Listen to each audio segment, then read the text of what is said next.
What's up, guys? Welcome to Linecheck podcast, and it's your host, Brendan Villarreal, again. Today, I'm here with the famous Hamburger Man, also known as Hamburgers Nice, but he's actually got a real name. Do you know how to pronounce my name? Jairo. My full name? No, I don't. You should try it. Introduce me right now without. All right, let's. No, don't look at your nose. No. I wouldn't be able to if I need to like read it first and then see if I can pronounce it. I'm not, come on. It's a Spanish pronunciation. Bogarín, Jairo, Diz. My name's Jairo Bogarín. But like when growing up in English, I would say Jairo Bogarín. That's cool. Yeah. Sound like an assassin. I'll take that. The hamburger assassin. Yeah. That should have been your... Thanks for having me, dude. Yeah, of course. Long-time listener. But yeah, it's good to have you here. It's crazy because I feel like you were one of the OG pop-ups before the whole pop-up craze started. In Long Beach, at least. Yeah. You're right, though. There's a bunch. Yeah. You can imagine it's like in different waves, right? Like I was inspired by a wave of pop-ups before I started my thing. Yeah. So when you said that, my initial thought was like, no, like actually I was inspired by this other wave of pop-ups. Yeah. Well, pop-ups been around for like forever. Yeah. Let's refer to some of these as Instagram pop-ups because I think that's like a new era of pop-ups. Well, yeah, Instagram's been around for what, like, I don't even know, like it's been popping 12 for years? 10, 12 years. And I think, but like the foodie-gram part didn't start coming around probably like the picture. Yeah, the pictures for like probably 8 years. Yeah, dude, it's been cool. It's been cool to like look back and realize that now people see my journey here. Yeah. And people can get, I don't know, excited or inspired by it Mm-hmm. because they're doing what I was doing not too long ago, where I was looking at other brands or other people and like, whoa, that's inspiring. Like I kind of want to do that. And I'm glad I pulled the trigger on it because I haven't looked back. Well, I remember your first pop-up because I was the vendor right next to you. Oh, yeah. And I remember you getting slammed. Yo, I forgot that you were there. Well, now I remember you were there. And by the way, we have some ambitious L's. Hamburgers Nice rice lager. Should we do like thirsty. A little video? Yeah. Cheers. Yeah, it's open. Oh, foamy. Cheers. Cheers. Shout out to Ambitious L's for hosting the Hamburgers Nice anniversary last year. Not only was it a phenomenal event, but prior to that, we brewed a rice lager together. They're the homies. Tasty. They're the homies. Oh, They're just like so open and willing to help me just put together a dream concept. Yeah, I feel like I don't really drink beer anymore, or do I ever go to breweries anymore? But if I do, I'm going to Ambitious L's because that's like the spot. Ambitious L's. Yeah. Cheers.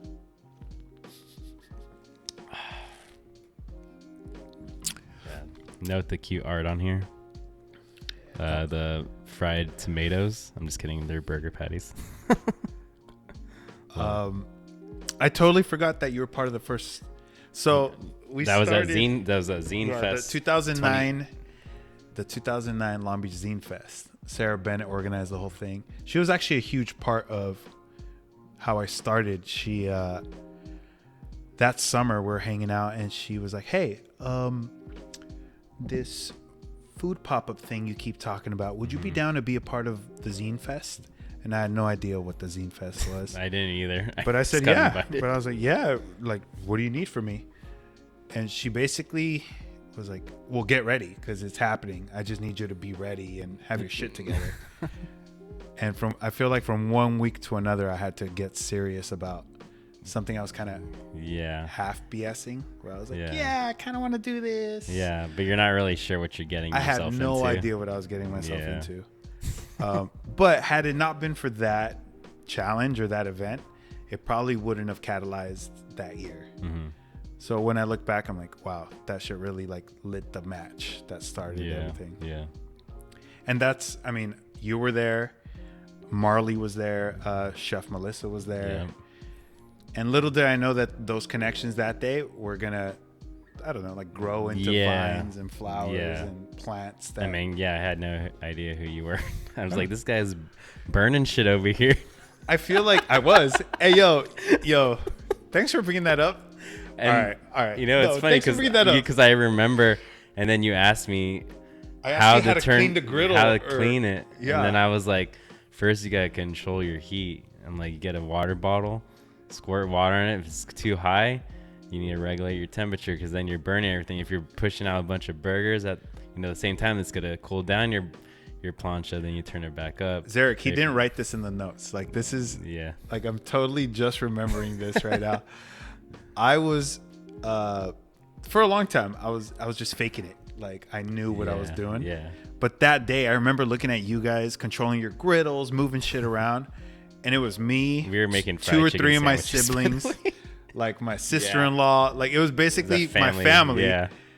And I was the leader without knowing what I was doing. So I was just like, all right, guys, like, I would look over and see what you guys are doing and then kind of mimic it. Like, all right, this is what we're going to do. So thank God no one got burned that day. Nah. And I was able to like actually make food and pass it. And people liked it. No, everyone was loving it. And then no one was loving our food. And we're like, what the fuck is going on? No one wants a fried chicken sandwich. It's just bomb. And then we're looking over here. It's like, this guy's burning burgers, but everyone loves it. I didn't get it. I was like, I don't get it. We didn't even sell out either. I totally forgot about that. I'm a little embarrassed right now. That was cool. Humble times. That was cool. Yeah, no, and I was able. Good times. I'm glad I was able to ask you, and I asked everyone. I asked Marley and Melissa, like, hey, help me with this. Like, what do I do here? What do I do here? But I specifically remember asking you how to clean the griddle. Yeah. Because I was like, service is over. What do I do now? Like, how do I clean this? Well, we like, on the down low, we like threw the oil into the trash can or hid it somewhere. You're not supposed to do that. You're supposed to put it into a grease trap, but there's no grease trap at offsite pop-ups. That does not exist. I don't know if you know this, but the next day or 2 days later, I had to go back to that parking lot and clean all the grease stains that we left, including the one me and you left, like near the alley. Oh yeah, that's exactly what I was talking about. Yeah. So I don't think I ever mentioned it, but I actually had to go back and throw like kitty litter on it. Dang. And then I ended up putting like a solution and scrubbing it off. I hate oil spills like that. So let's go back to how you started. So like before Sarah Bennett asked you to do a pop-up at Zine Fest, like were you just cooking burgers in the backyard, or like why was burgers like, okay, I'm doing burgers, why was it not tacos? Why was it not like... Have I told you this story? No. You probably have, but everyone needs to hear it, so I'm gonna ask you. No, it's because you said tacos, but all right, so before I even thought about selling food, I was organizing pop-ups at Monkish Brewing in Torrance for a while. I worked in craft beer for like a decade before Hamburgers Nice. And when I got into like organizing pop-ups, that's when I really caught passion again. Yeah. You work in the same industry for a long time, you kind of get numb to it. I never had formal kitchen training. I never even worked in a kitchen. I was always front of the house, like expo, or basically working alongside someone like you.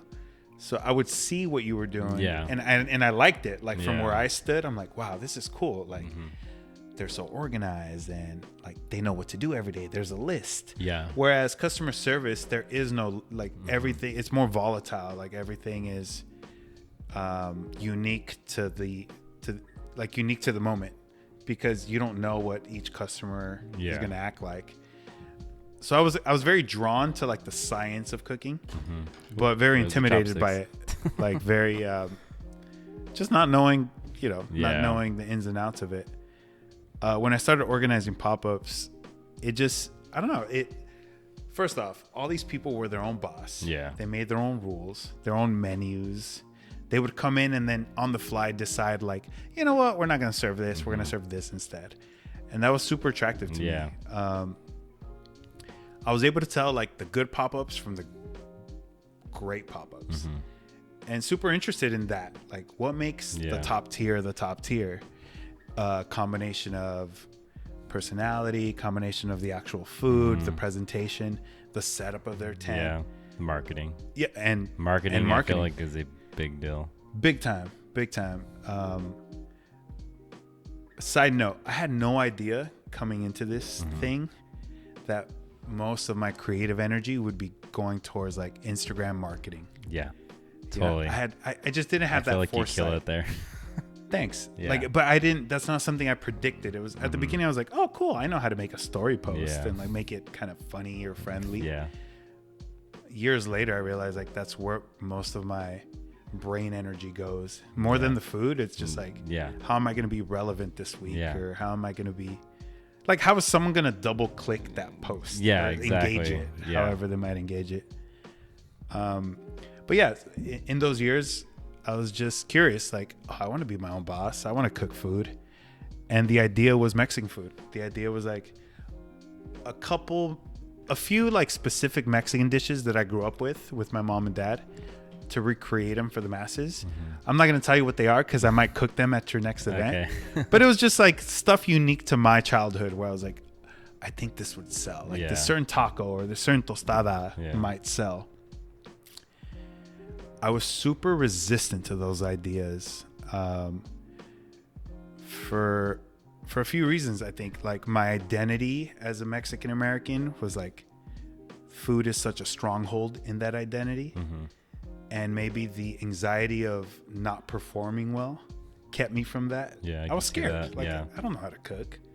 So that definitely kept me like still. It kept me in my seat. Like, I wasn't moving. I was talking about it to friends. Like, I'm going to do this thing. I'm going to do this thing. Yeah. That same summer, I went to Burgers Never Say Die, which was like this. Wow, I remember like that super one. Hyped up backyard smash burger pop up in Hollywood. Yeah, I remember that. In like this apartment complex. My friend Robert told me about it. We went out there and just like the hype and the energy of the line and just all these random people there. And I didn't get it. Like, I remember I showed up with beer thinking like, oh, I'm going to trade for beer.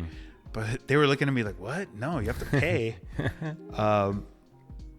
The food was really good, but more than the actual burger, it was just like the system they had in place, how organized they were. And at the end of the day, they were making patties with ketchup, mustard, and a pickle. Yeah. And it was so good. And it was just like a pure experience. And I think I walked away from that inspired, like, okay, I could do this. Still not knowing that's what I was going to do, I started making burgers for friends. Around the same time, Commodity, aka Good Time, was still around. The old owner there gave me, I think he gave me an opportunity. He was like, he had tried a burger and he was like, yo, are you willing to like pop up here one day? And I said yes. And that's how it took off. Like my first pop up there, it was a Thursday, and I made 32 burgers, and I was so excited to make 32 burgers. How many burgers are you making now these days? Say Thursday or Friday? On a Thursday, like 180. Well, from 32 to 180. Yeah, and I mean, but the happiness is still the same. You know? Yeah. Like I was so hyped to make 32 burgers. And that's how it took off. I was not resistant towards the burger idea because I wasn't afraid to fail, because I had very little connection to the culture of a burger rather than the culture of like a dish I grew up with. Yeah. That like I put so much pressure on myself with that. That makes sense. So as someone who has like very little background in culinary stuff, it just seemed doable, and it seemed like that don't give a fuckness was there. So I was like, I don't care if I lose, I lose. Yeah. But with something like my mom's dish, I was like, fuck, if I fuck this up, like I'm gonna hear it from so and so and so and so and so and so and so. Oh, I feel like your burgers are like, they are super gimmicky, but they're like in a really, really good way where they're just like delicious, and you know, you're just hitting all the right notes. Like my favorite burger is the Western bacon burger, like an homage to Carl's Jr. Western bacon cheeseburger. And like, I love that your version 100% more than I love Carl's Jr.'s version, and it tastes the same, but you add like, I don't know, there's just like something different about it. I was like, man, this is so bomb.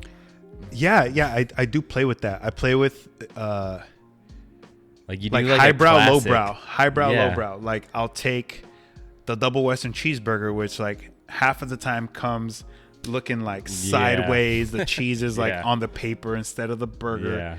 It's like the onion ring. And I love it. And I love that it's not perfect. It's definitely not like the commercial. Yeah. But I try to do that and just like take one step up. Yeah. Whatever that may be. Like maybe the bacon's a little better. Yeah. The beef is definitely always better. Yeah. But by the way, I think something that set me apart from day one was the type of beef I use. You've been going to the same butcher, right? Same butcher from day one. So when I first started this, I reached out to a friend who worked for his dad, their butcher company. And he had offered me before, like, hey, yo, if you ever need meat stuff, hit me up. So when I finally did hit him up, it was automatic. He's like, oh, yeah. So we went back and forth and found like a blend that we liked, and it took off. And so shout out to them. They're a family business, and they've been very kind to me. And they're a big component of like what I do, especially the all beef burgers. Yeah. Like that's like their expression in like patty format. Yeah. And I'm just fortunate to be able to use their blend in my food.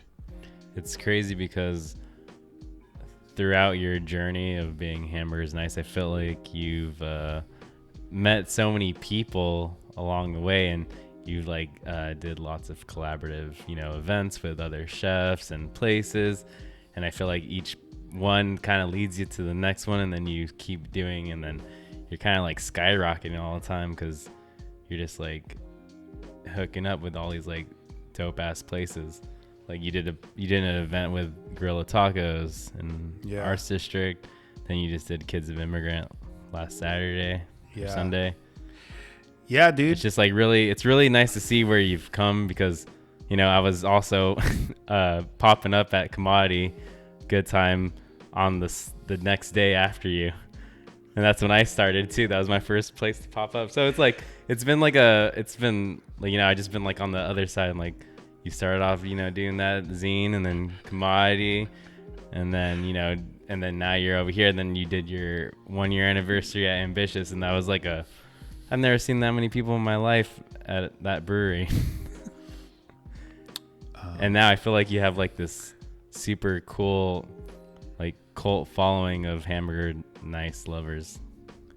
It's been a blessing, dude. It's been, I did not expect this to go this way. Like, I might have had some like premonitions that it was going to go well. Yeah. I bartended for a long time, and in bartending and just loving bartending and building community through that, I was able to inherit those same customers when I started a food project. None of these people had ever eaten or even knew that I liked to cook. Yeah. But just that trust that I had built with the community helped me during like the first year of starting this food project. But the pressure was on because I was like, I have to perform because I'm going to quickly lose everyone if I don't deliver like a good product. Yeah.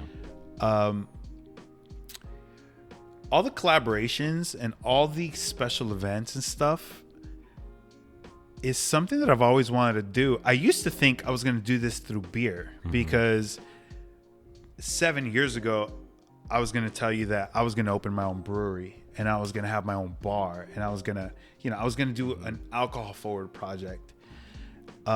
Now I realized that what I really wanted was just a service project. I just wanted to have that like interaction with customers, whether it be food or beverage or non-alcoholic beverage like coffee or whatever. I just wanted this part. Like, this is my strong suit. More than cooking, more than knowing about beer or alcohol, it's just the like customer interaction. Yeah. That's like my strongest gift. And like, that's kind of what has helped carry my brand is my ability to connect with people. And not only customers, but like my staff. My staff is my staff is the shit. And it's like people that I handpicked. Some of them are my friends. Some of them I met like on the spot, like Megan. Like I literally met her outside of a coffee spot. We started talking, and next thing you know, we start working. And at this point, she's like my number one. Yeah. These collaborations, like the burger is the vehicle to be able to accomplish all this stuff. Yesterday I did like a 2,000-3,000 person event in Elysian Park with kids of immigrants, and I don't have any special connection to the fashion world, but it's like my people connection to the people behind that group. And the fact that they let me have the creative freedom to like set up my own spot and like come up with my own menu, and to be able to perform and to be able to like do well. Yesterday we made 400 burgers in 2 hours. Wow. Yeah. Shout out to my staff. Like they killed it, dude. That's the fastest we've ever, that's the most burgers we've ever done in 2 hours. And I'm still on a high by the way. Like today, like we're talking about all this. Yeah, that's how I was last week. I'm just like, I'm in the clouds after yesterday's event. You got a little sunburn. Yeah, I'm sun-kissed. Sun-kissed. But yeah, the burger is the vehicle to basically express love, man. Love for the community, love for people. And the burger is just the vehicle. I'm so happy that the burger's delicious. Yeah. Because the burger could be mediocre, and I would still love to be on your podcast, and I would still love to talk about how much I like doing this. The fact that people love the burger is a blessing in itself, but yeah, I think it's just a love for community and a love for people. I mean, I speak for it as well. You know, I just love bringing people together and watching them, you know, enjoy the food that we cook or whatever they, you know, are dabbling in, and just like hanging out together. And it's, I think what I love the most about cooking for people in open spaces, and or even like the restaurant I work at, is just like watching people be happy from eating. That's why I love to cook. Yeah. Is this making people happy with the food I make? Yeah. Well, one of my favorite things when I'm in the kitchen is being able to, like, especially a new person, like maybe someone who hasn't had the food, I'll kind of poke my like the side eye out at them. And I love when someone takes a bite and then just like stares at the food. And they're just, I imagine that they're just like, what the heck? Like, these flavors are coming from this thing. And I don't know. I find myself just kind of like stuck staring at them. Like, oh, that's cool. That was cool. Yeah, I feel like everyone's opinion that hasn't had your burger, and then he's like looking at it's like, wow, this is so small. I'm definitely gonna get like 2 more of these. He's like, this is not enough. And then they eat it and they're like, wow, that was so good. And they're like, wow, I'm actually full right now. I'll admit that I purposely didn't want to do a big burger, and it wasn't a marketing ploy, or it wasn't like a money thing. I myself, I'm a snacker. Me like too. When I go out, I'm trying to eat at 2 different spots, not just one spot. Kind of like when we went out recently. Yeah. And so leading up to this, Zarek, we went out to go get some hand rolls, some Japanese hand rolls. And on the way into the restaurant, there was like a Vietnamese spot next door, famous for their like spring rolls. And I was like, Brennan, we're not gonna get full here because we're gonna go get some spring rolls after. And he was like, are you serious? Like, yeah, I'm serious. We ended up not going. Bang. But that's always the attitude. Yeah. Like, let's go to another spot. And that's the thing with the burgers. Like, I don't wanna stuff you with a burger. They're kind of designed to have 2, so you can try 2 different ones off the menu. I also like the smaller bun too. Yeah, the 4-inch bun. It's actually like 3 3/4. It's a small bun on purpose. I used to use bigger buns, but I feel like it dries out from like the amount. You'd have to make like a bigger patty if you had a bigger bun. Yeah. Keeps everything juicy. I use 4 ounces of meat. It's actually 4.5 ounces of meat now. I started going bigger on the patties because the blend is a little fattier these days. So I lose some weight when I'm cooking it. Yeah. So we're pre-smashing at 4.5 ounces per burger. Wow. Some people have noticed. Some people, oh, they're bigger. For most people, it's fun. Yeah. Because I didn't raise the price. For the diehards, they can tell. I mean, if I like, it was a not a tough. It was just I had to bite the bullet. Yeah. Just like I'd rather make less money on each burger just to provide a better burger. Better quality. Yeah. But yeah, dude, it's been cool. Honestly, like the coolest thing you have in your kitchen is that smash patty, like branded one, like the circle one, the weighted. Oh yeah, dude, that is so cool. Wait, what are you talking about? It's like a weighted to smash your patties, like this giant circle. Oh, it's a meat tenderizer. Yeah. Why is it so heavy though? I saw someone else with it. I saw Alan from Mae's Barbecue with it. It probably weighs like almost 3 pounds. Like it's freaking heavy. Yeah. I saw him using like a little mallet. Yeah, it really is. So I mean, like that's heavier, used to like really tenderize big pieces of meat. And I saw Alan with it. I was using like the smaller one that you can kind of hold with your index finger. And I was like, yo, where'd you get that? Freaking Amazon, dude. Dang. So yeah, that's definitely made my forearms work less, especially during the 200, 300 burger nights where you're smashing 600 patties in one night. I have a pretty funny like smash equipment that I used at one of the restaurants I used to work at, and we'd get a spatula and like a stick with like a flat end, and just press it down with the spatula. And I was like, that was pretty fun. So, I mean, I used the what's the griddle scraper called? I don't even know what it's called. I don't know. Anyway, scraper. I use that on the spatula. There's no science to it. If anything, bench scraper. That's what it's called. That's actually like my favorite tool in the kitchen. You can scrape all different kinds of things. Oh. You got to scratch. Yeah. you got to itch. You just scratch it. No, but honestly, I'm on YouTube. I'm looking at other people, and I'm always trying to just become more efficient with stuff.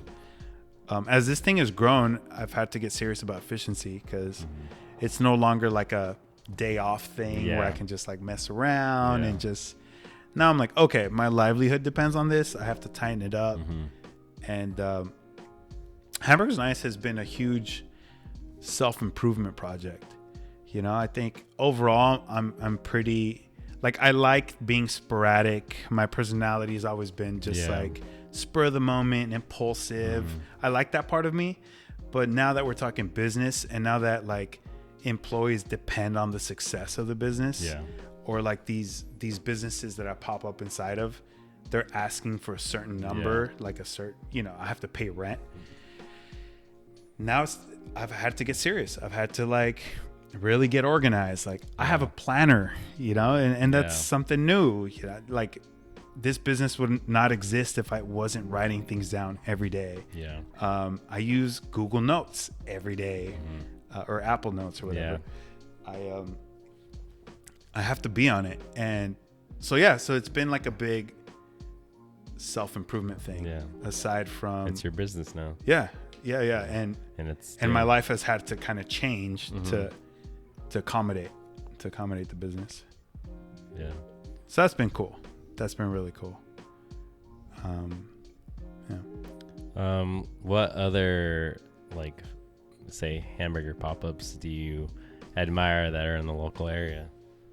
Or like have you gotten close with any other vendors that do smash burgers? Yeah, dude. It's overall it's a great community. And before I even started, I started because I was like making friends with a bunch of burger pop-ups, like Goldburger, who's now in Highland Park and Los Feliz. They used to be a pop-up, and I used to host them. His name's Alan, and he actually lent me his griddle yesterday for the Kids of Immigrants Project. So thank you, Alan. But I used to look up to him a lot.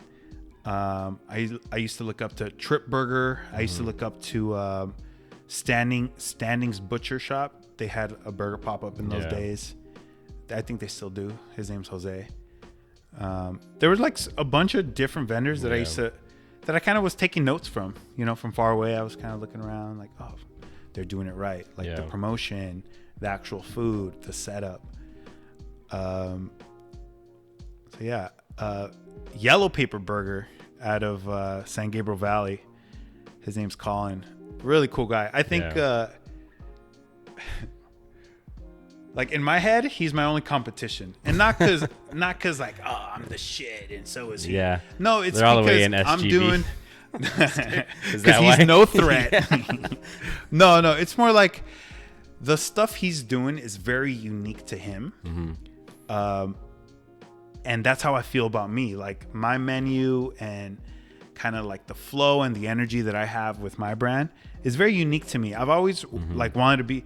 I started doing breakfast burgers in a big way because I didn't want to compete with smash burgers. Yeah.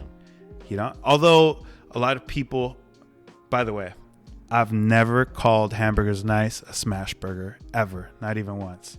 And I'm not going to do it on this podcast because I'm not making your typical smash burger. Like everything I do is slightly different. Whether it be the onions and jalapenos, whether it be like using sriracha in burgers, whether it be the breakfast blend, like not too many people are doing like sausage McMuffins. Yeah, that's a really good burger. That was a side note. But to answer your question about like what other brands, I like Yellow Paper Burger because they stay in their own lane. Their marketing is cool. They have like jumpsuits and the look that they have is cool. Like Devo jumpsuits. Have you seen it? No, I don't know. They're totally like yeah, they are. They wear like bright red. They look like cool. like mechanics, you know, like mechanics from the 80s and 90s. Cool. And I really like what they're doing. So props to them. I'm gonna have to try it out. Yeah, they're cool. And they're good people too. I've made friends with them. Hanga Burgers or Hanga Burgers, which are like these two Latina women who pop up at Ambitious L's once in a while. Okay. They do like Mexican style burgers. Wow. And that's super cool. Like queso fresco and I couldn't tell you what else is in it right now, but their burgers are super good. That sounds delicious. Bomb. Yeah. Their burgers are bomb. And I'm sure I'm missing a bunch of other burgers. The burger landscape overall is very rich, and it seems like everyone's like friendly and everyone's cool, which I can kind of feed into because it's community.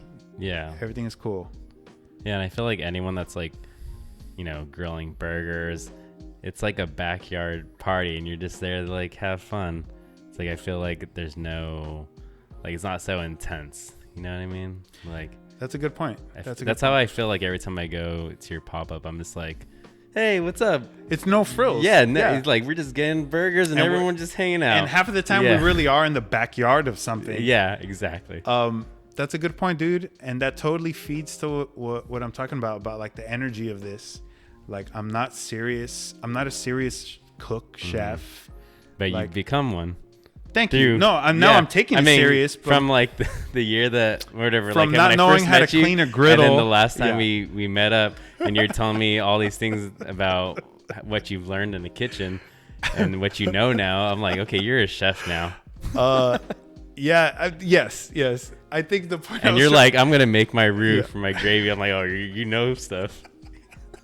The point I'm trying to make is that the culture of making burgers is a very like weekend barbecue, family, good times type of energy, summertime, and that adds to what we're doing. Like it's a loose thing. People are like, oh, burgers. Yeah.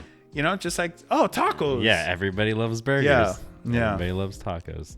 And that's kind of what I'm running with. Like, that's the energy that I'm running with. It's cool. We all love it. Thanks, man. All of Long Beach is happy to have you here and LA. It's cool, dude. You know, I've been in Long Beach for a long time, and I'll admit, years ago,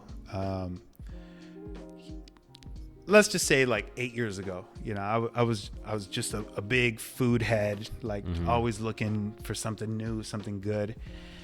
And dealing with friends that lived like towards LA, that'd be like, oh, Long Beach needs work. Long Beach needs this.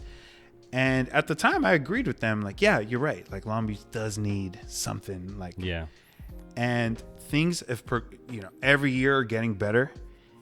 And I always wanted to be somehow like part of it. Like I want to help like my home get better. Yeah. And I feel like we all feel that way. And it's been cool. You too, dude. It's been cool to be a part of it, though. Yeah. Where we don't own restaurants. No. Like we don't have brick and mortars here, but we have like a pretty cool following, and we have a group of people who would probably agree when we say like we are part of the new wave of food. We are part of the new wave of Long Beach food, and we're putting Long Beach on the map in some ways. Yeah. In the Filipino world, like people know Pogi Silog. People, yeah, it's cool, dude. Yeah, it's cool. I don't know. I never thought about credit for stuff like that. I mean, I do too. I don't know. I feel like me and you have that. Yeah, I'm a humble person that doesn't like to take credit. It's not good. Oh, yeah, you're over here your trying to give food's me good. Okay, cool. I'm gonna walk away. You're trying now. to give me roses for stuff that I take for granted. Like, I'm like, yeah, thank you, but I think we're part of the movement. We're part of the newer movement, inspired by other people, inspired by people before us, and now when people are like, oh. Like, I've heard people talk about Hamburgers Nice in front of me, not knowing that it was me. And that's a very humbling and inspiring moment where I'm like, oh, shit, I'm making an impact on the next person who wants to start something. Maybe someone with money who's going to have a restaurant with, like, an actual Google Map address. You know? And I'm half kidding, but the point is, like, it's just energy that we're just, like, sharing with each other, and who knows who the next like fucking big thing is gonna be. And I feel like everybody in this community really supports each other and whatever they're doing, and you know, everyone's coming over. They go to Hamburgers Nice, and everyone's going over there to Sala to, you know, do a Friday night thing and drink wine, or going to Bouvans, or you know, just all these places in Long Beach where you have like chefs or, you know, pop-ups that are cooking and doing their thing in the, you know, the community. And everyone just going over there to support them. It's like, and they don't have brick and mortars. They're just, you know, just have a tent. But everybody loves it, whatever's coming out of that tent. Yeah, dude. Know? And what a privilege to have people like Sala, and people like Good Time, and people like Bouvans, and everyone else who's like, and the Hawk, and everyone who's like willing to just host. Like, thank you, because they get it. Yeah. Like they're realizing that some of the most exciting, cool food projects are like these mobile, non-existent restaurants, or rather these Instagram restaurants, you know, like hamburgers from the internet. Yeah. And it almost feels kind of like, you know, rock and roll. Oh, like 100%. You know, we're like just like punk rock and just going out there. And that's such a good draw. And thank you for saying that, because that's such a good, that's where I exist. Yeah. Like, I like that. I exist like just on Instagram. Like, I like that you have to come find me. Yeah. Like, it adds to the allure of the food. Where sometimes people are like, dude, I've been following you forever and I'm here now. And honestly, that person's getting a second. Yeah, that person's getting a free burger. I could never just catch you, but I like, caught you now. Wow. Thank you for the dedication. Like, now I want to give you something, because that's something, that's super attractive to me. Because I'm the same way with whether it be music or art or food too. Like, I go out of my way. Like, on my day off, I'm on Instagram. I like find that one thing I want to eat, and I go get it. And if I have to wait in line, hopefully it's not a long line, but if I have to wait in line, I'll wait in line. Yeah. And so it's kind of cool to see it from like the producer side, where I'm the one making that thing, and people are coming. Yeah, and I'm pretty sure you get inspiration from, you know, wherever you're going to. Big time. Yeah. And tomorrow you guys are gonna follow me on like a typical, like, I call them Jairo days, and it's because, you know, I'm just out doing what makes me happy, which is like supporting vendors on the street, eating tacos, maybe sneaking in a beer here or there. But just like, I try to break up my work days. My work days could be like long and cold sometimes, because I'm by myself, going to like multiple restaurant depots, which, like, it's not a warm place. Going to like Costco, going to a bunch of places. I don't like shopping. Okay. Have you ever been to Loxy? No. Okay. I just heard about it earlier today. Yeah. So that's where I go shopping, but it's basically in a Thai wholesale market. I call it Asian Costco. So that's where I get all my stuff. Oh, on TikTok. I saw it on TikTok. I've been going there for years. It's in LA. It's in Chinatown. Yeah. Yeah. You can get lost in there. It's dope. Like, and they have a beyond, like in the backpack. Let's go tomorrow. Just for, we're going to be in the area. Let's just go for 20 minutes. I'll give you a tour. Yeah, let's go for a little bit. But yeah, I try to sneak in like visiting other food spots, not just as inspiration, but just as like a break from my work day. And it just keeps me happy. Like it reminds me what I'm doing when I'm seeing other people do the same thing in like a different world or a different dynamic. Yeah. I feel like vendors run LA anyways. They have been for a really long time. It's been cool to see Long Beach kind of like open up to street vendors. Yeah, I feel like it's just started happening this past year. It's crazy now. There's more taquerias than I don't remember ever seeing any like last year. It's kind of crazy. I haven't tried a lot of them, but it's freaking wild how many there are now. Good. Yeah. Like let the competition. I wish it was there when I was going out every single night and I wanted tacos, but the only choice I had was El Sal's. I feel you, dude. I feel you. I'm super curious about a bunch of them, so I have to like. I just ask around now. Yeah. Like, where's everyone else going? My favorite one is on 10th and Cherry in the Northgate Market. Oh, bomb. Yeah. Oh no, I haven't been there. They do their tortillas from scratch. Bomb. And the Al Pastor is the only thing I get because it's delicious. I haven't had it, but I still think that Pancho's Al Pastor, Pancho's Tacos on Magnolia in Anaheim, across the street from the Hawk.